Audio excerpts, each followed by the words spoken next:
Hello, everyone. Hi, Phil. Hi, Steph. How are you doing, guys? Good. We've got Thank you. another guest today. Thanks for joining us today, Steph. Pleasure.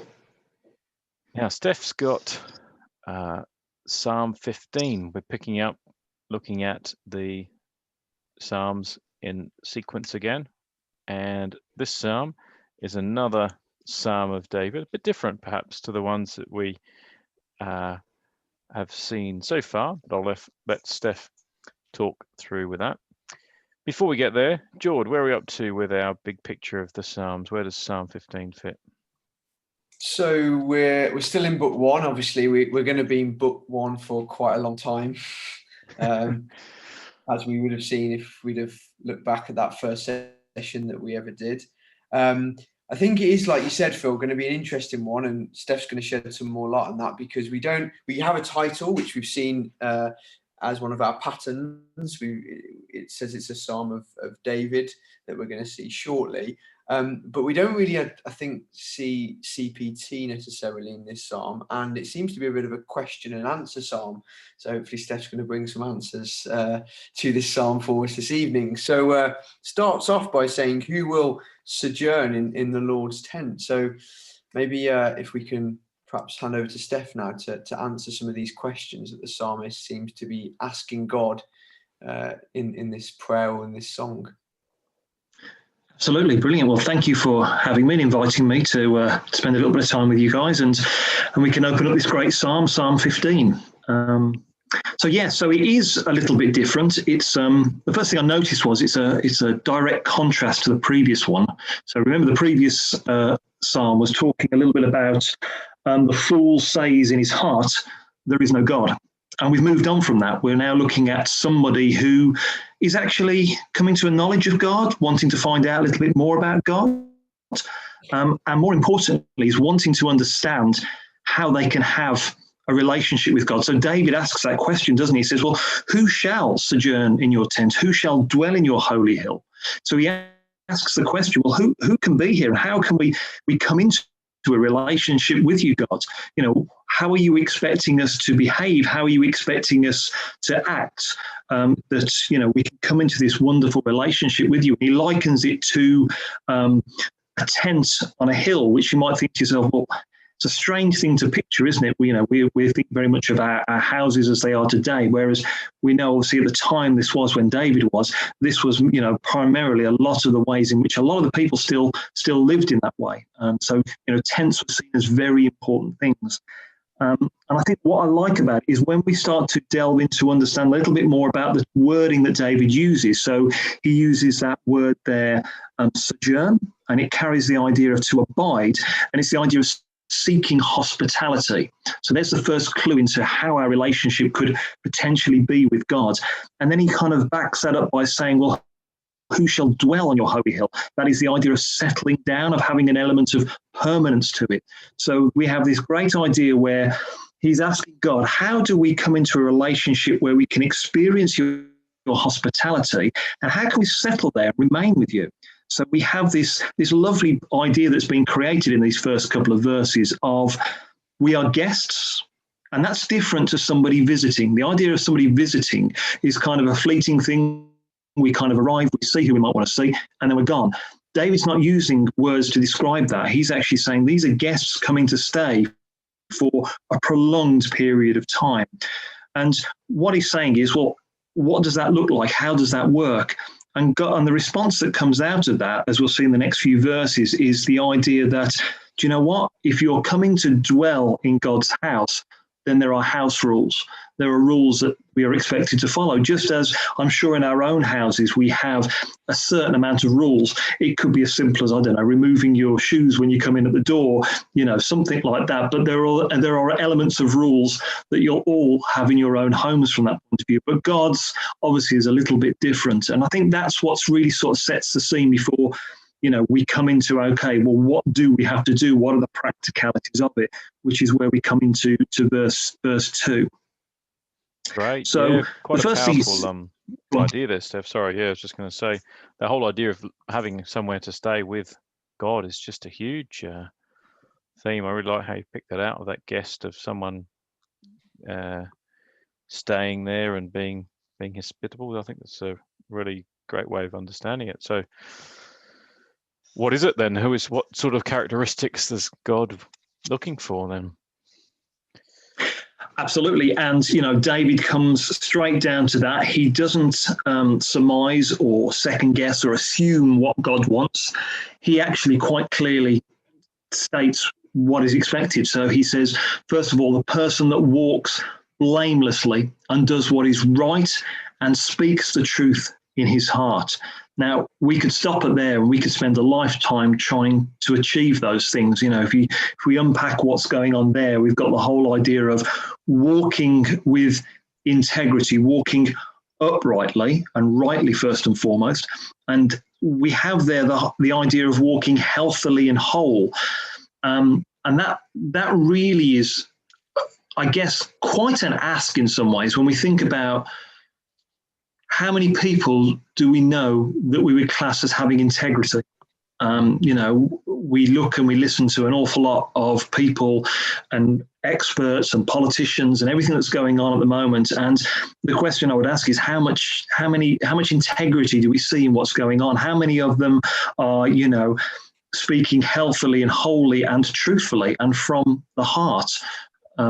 As opposed to, actually saying what people want to hear and things like that. So that's quite a big ask in some ways. So we have the idea of walking. So there's a practical element to it.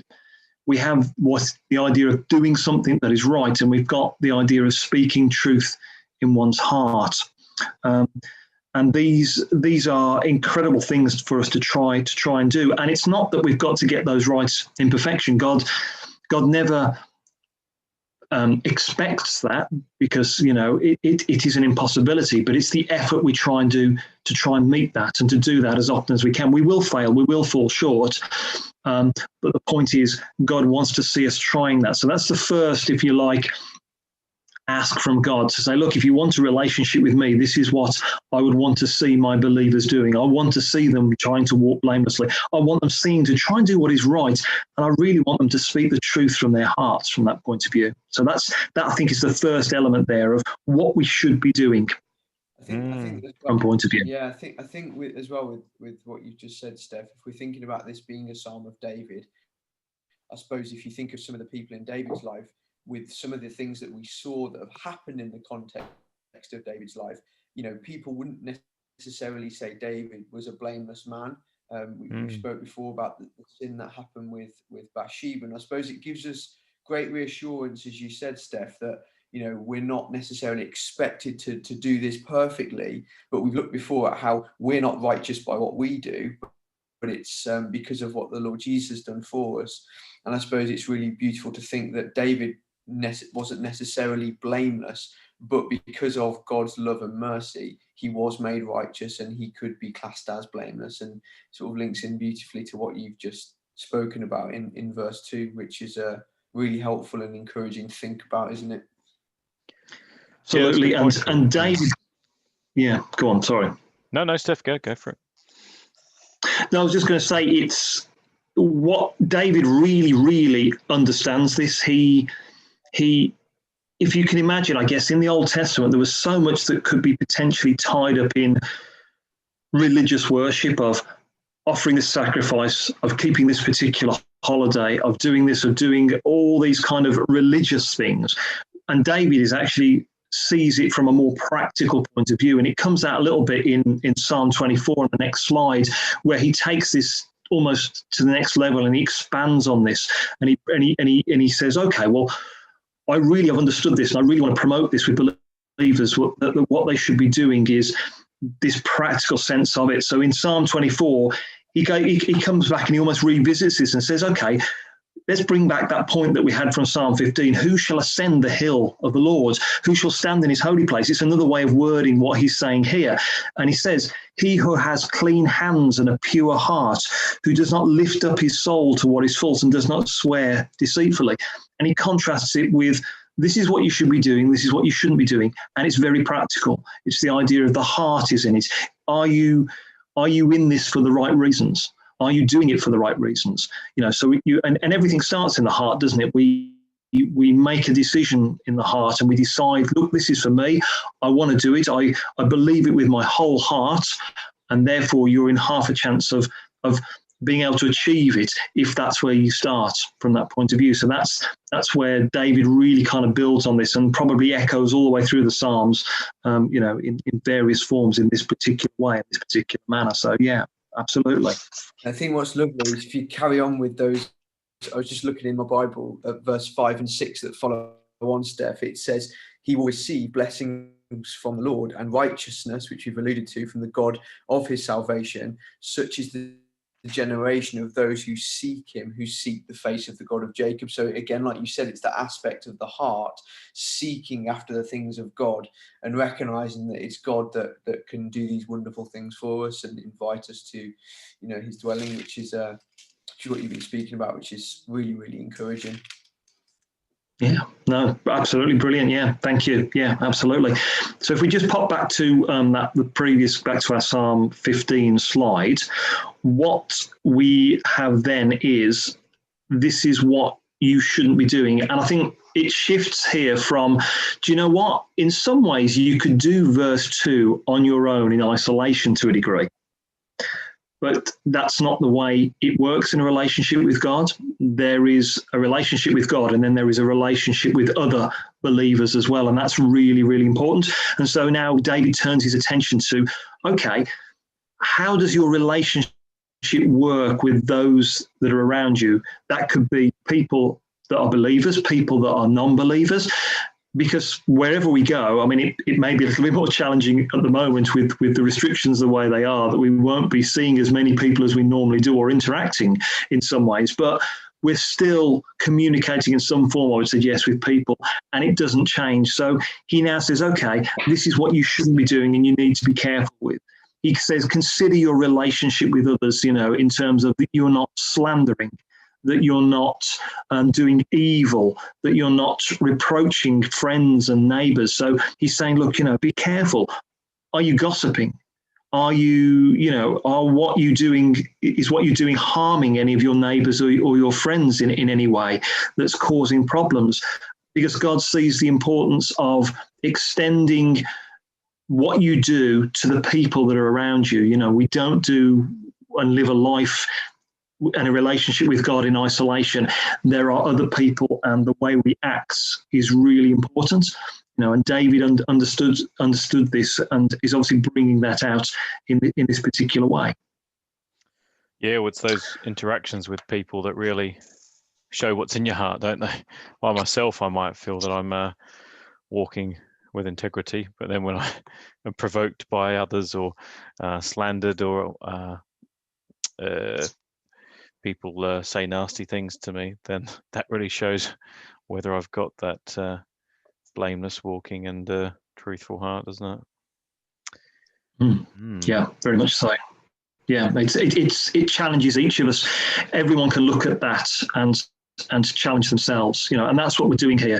Each person has to look at that. Whilst it's a relationship with other people, we each look at that and say, okay, what's not quite right in my life? What do I need to improve on that will help me reach or try and attain to that standard that's been set here that God's asking?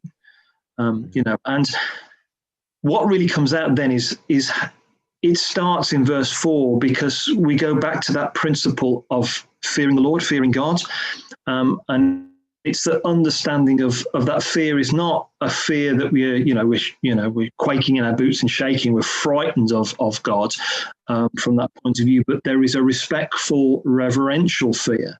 And I guess it's that idea of, remember, it talks about in the Proverbs, doesn't it, that it's the beginning of wisdom. The fear of the Lord is the beginning of wisdom and understanding. We fear that we'll disappoint him. So if we're breaking any of the above, we should feel, oh, do you know what? I bet God's really quite disappointed that I haven't quite done that. I've broken that rule. Okay, I need to try harder. I need to ask for his forgiveness and redouble my efforts to try again. Even down to, here's a really interesting one, how verse 4 ends. It says, who swears to his own hurt and does not change.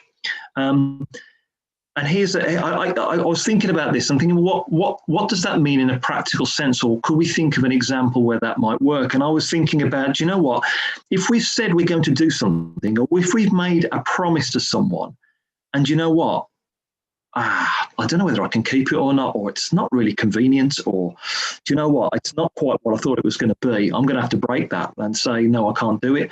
And God say, well, no, when you make and you swear that you're going to do something, you promise you're going to do something, keep that promise, even if it hurts. It may cost you money.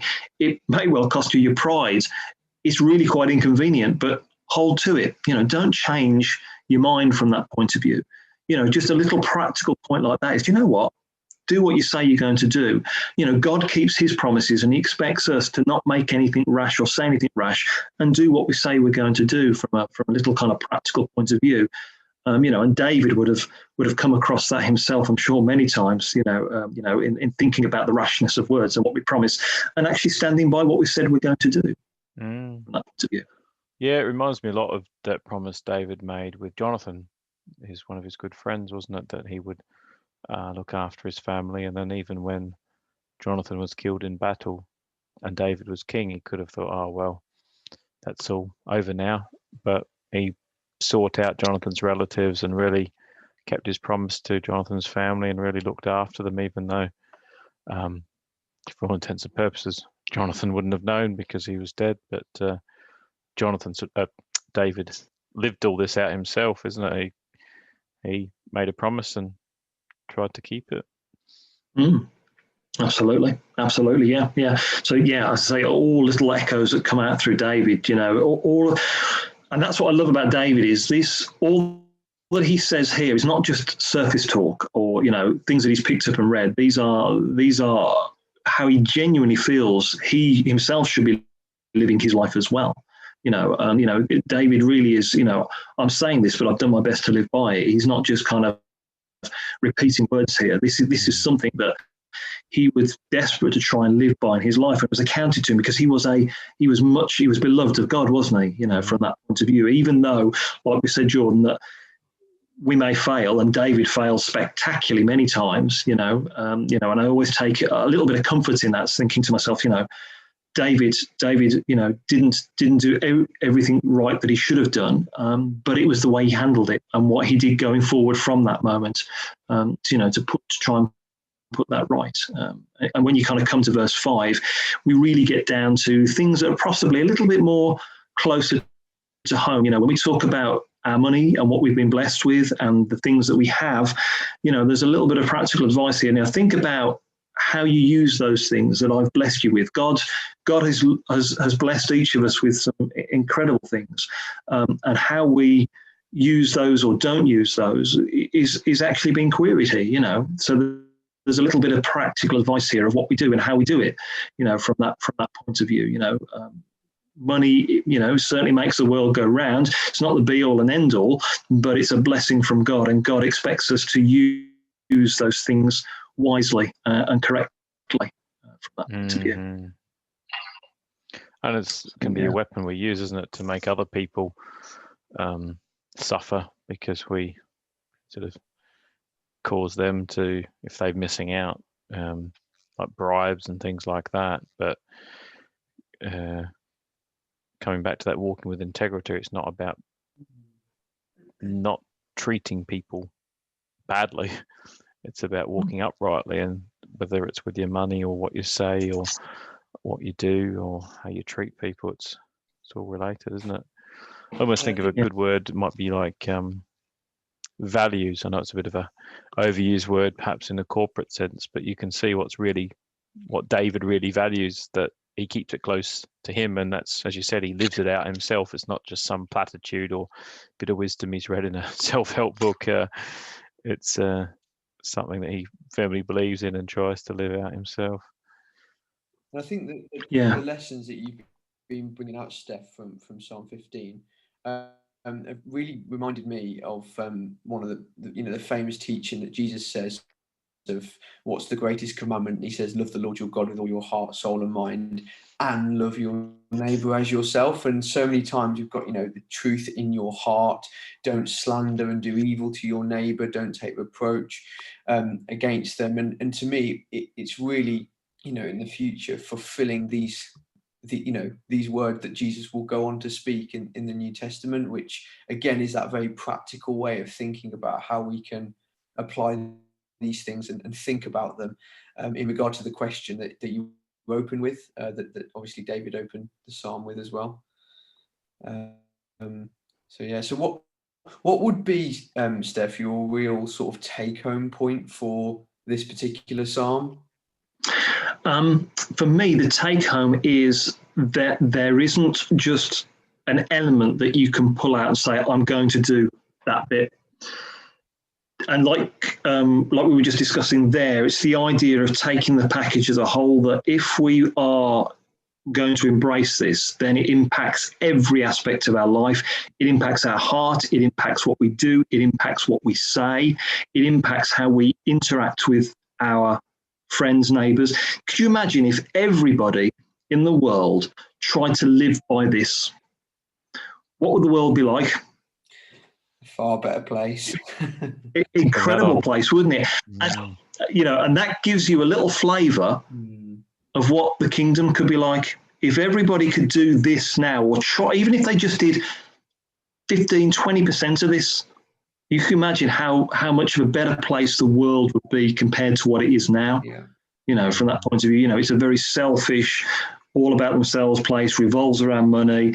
No one's truthfully speaking, they're not doing it from their heart. How are they treating each other? So for me, the big take home is that if you could just try and implement a little bit of that into your life now, and how you interact with other people, and they experience that and appreciate that, then do you know what? There's a lot that could be accomplished with that. Mm. And the point, I think, is that that's how it concludes. You look at that last sentence, the person that does these things shall never be moved. So if you can put these into place, you're in a relationship with God, and God says, you know what? You're a guest. You can remain with me as long as you like.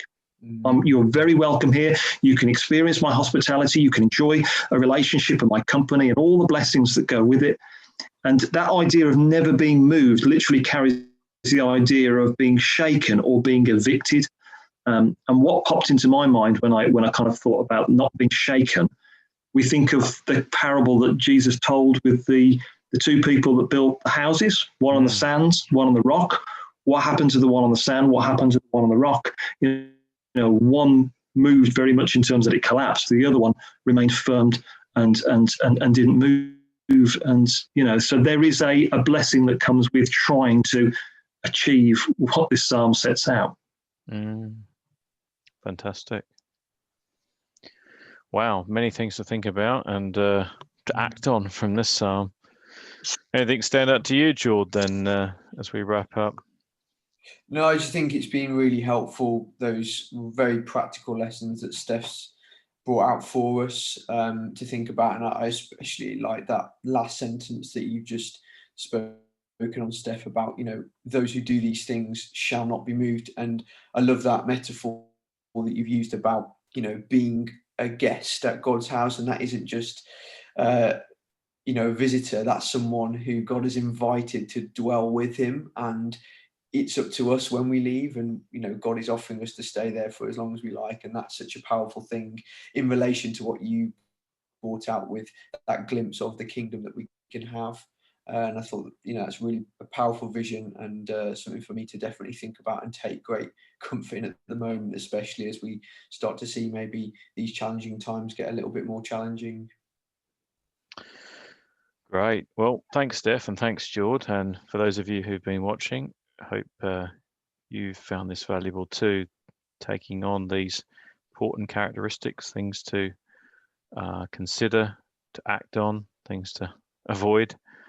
And may you too take them on board and receive that blessing that he or she who does these things shall never be moved. That's all for now. Keep safe and God bless. Bye, everyone. God bless.